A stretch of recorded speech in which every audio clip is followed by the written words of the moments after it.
أنا ما كنتش هتخيل إن واحدة في جمالي وإنوثتي تقع في راجل ملوش في الإحساس.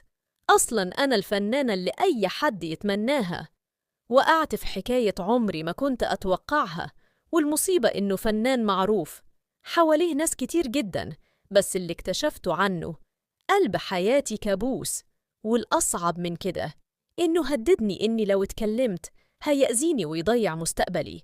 علشان كده أنا هنا بحكي حكايتي من غير ما أقول أنا مين. يمكن تقدروا تساعدوني أخرج من اللي أنا فيه. أنا اكتشفت إني ما كنتش مع شخص عادي، كنت مع إنسان عنده أسرار كبيرة أكتر مما تتخيلوا. الفنان ده حاول يقرب مني جدا. في الأول كلامه كان كله وعود، هتكوني أسعد واحدة في الدنيا. وأنا بصراحة ما كنتش مقتنعة في البداية، بس مع إصراره وافقت. كان بيغرقني هدايا واهتمام، بس كان في حاجة غريبة، حاجة مش مفهومة.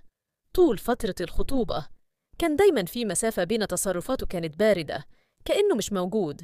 نخرج، نتكلم، نضحك، بس دايما في حاجز مش عارفة أفسره. في يوم حكيت لصاحبتي، قالت لي يمكن المشكلة إنكم مش فاهمين بعض كفاية، ونصحتني نقرب أكتر في حياتنا اليومية، يمكن ده يوضح الصورة. وفعلا قررنا نعيش في نفس المكان فترة.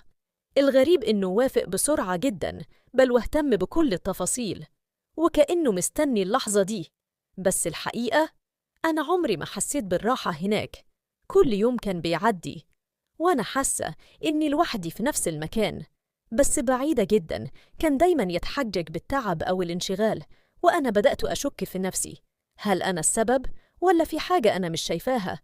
لحد ما في يوم حصل موقف غير كل حاجة. رجعت بدري على غير العادة وشفت حاجة ما كنتش أتخيلها وقتها.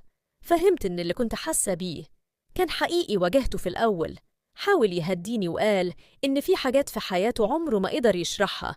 حاول يقنعني نكمل بالشكل اللي هو شايفه مناسب قدام الناس، حاجة وفي الحقيقة حاجة تانية.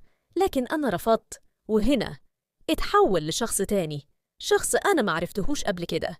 قال لي بوضوح أي كلمة منك ممكن تدمرك. وقتها عرفت إني دخلت في حاجة أكبر مني بكتير. دلوقتي أنا عايشة في خوف، مش عارفة أتكلم ولا عارفة أسكت.